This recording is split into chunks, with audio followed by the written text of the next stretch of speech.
ஷியாம்பூர் கிராமத்தில் ஒரு சிறிய வீடு இருந்தது. அதில் ஒரு ஏழை விவசாயி ஷியாமு, அவன் மனைவி விமலா மற்றும் 2 பிள்ளைகள் பாயல் மற்றும் மோனு இருந்தனர்.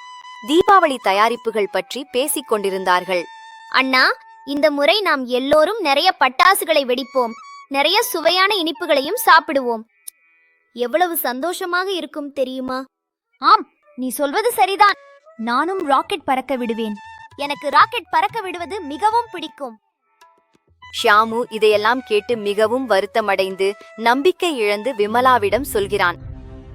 விமலா, இந்த வருடம் தீபாவளி எப்படி கொண்டாடப் போகிறேன் என்று பார்க்கிறாயா? வயலில் வேலை சரியாக நடக்கவில்லை, பணமும் முடிந்துவிட்டது. குழந்தைகளின் கண்களில் எதிர்பார்ப்பு பார்த்தால் மனது உடைந்து போகிறது.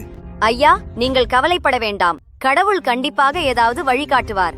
ஒவ்வொரு முறையும் நாமெல்லாம் எப்படியோ தீபாவளி கொண்டாடுகிறோம். இந்த முறையும் ஏதாவது வழி கிடைக்கும். ஷியாமு எப்படியோ சந்தை நோக்கி செல்கிறான். அவனது மனது சோகமாக இருந்தது. சந்தையில் பணக்காரர்கள் பட்டாசு, இனிப்பு, உடைகள் வாங்கிக் கொண்டிருந்தார்கள். ஒவ்வொரு கடையும் அலங்காரம் மற்றும் விளக்குகளால் ஒளிர்ந்து கொண்டிருந்தது. அவன் பார்த்து கொண்டே அமீர் சந்த் கடை நோக்கி செல்கிறான். அரே ஷியாமு, நீ இங்க என்ன செய்ய வந்தாய்? உன்னை போன்ற ஏழைகள் கூட தீபாவளி கொண்டாடுகிறீர்களா?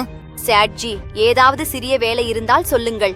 குழந்தைகளுக்காக சில உடைகள் மற்றும் இனிப்புகள் வாங்கும் அளவுக்கு கிடைத்தால் போதும். நீ வேலை செய்ய போகிறாயா? உன்னால் உன் ஏழ்மை கூட சமாளிக்க முடியவில்லை. வேலை என்ன செய்ய போகிறாய்? ஷியாமு அமைதியாக அங்கிருந்து சென்று விடுகிறான். அவனது கண்களில் கண்ணீர் இருந்தது, ஆனால் அவன் எதுவும் சொல்ல முடியவில்லை. அவன் கோவிலில் கடவுளுக்கு முன் கைகளை கூப்பி நின்று பிரார்த்தனை செய்கிறான். ஓ கடவுளே, இந்த முறை எனக்கு உதவி செய். என் குழந்தைகளின் கண்களில் இருக்கும் நம்பிக்கை உடையாமல் இருக்கட்டும். இவ்வளவு ஏழ்மை ஏன் இருக்கிறது? நான் மிகவும் உழைக்க முயற்சி செய்கிறேன். சிறிது நேரம் கழித்து ஷியாமு கோவிலிலிருந்து வெளியே வரும்போது ஒரு வயதான பெண் அவனிடம் வருகிறாள். அவளது உடைகள் பழையவை, ஆனால் அவளது கண்களில் ஒரு ஒளி இருந்தது. மகனே, நீ மிகவும் கவலையுடன் இருக்கிறாய் போல தெரிகிறது. என்ன ஆயிற்று?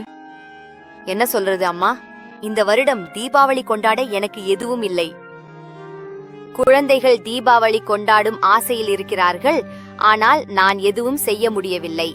நான் வேலை தேடி எங்கு சென்றாலும் மக்கள் என்னை கேலி செய்கிறார்கள். மகனே, நீ கவலைப்படாதே. கடவுள் உனக்காக ஒரு வழியை உருவாக்கி இருக்கிறார். இதோ சில பணம். இது உனக்கு உதவியாக இருக்கலாம். அம்மா, இந்த வயதில நான் உங்களுக்கு உதவி செய்ய வேண்டும், ஆனால் நீங்கள் எனக்கு உதவி செய்கிறீர்கள். இந்த நன்மையை நான் எப்படி திருப்பி செலுத்த முடியும்? மகனே, நீ நல்ல மனம் மனிதராக தெரிகிறாய்.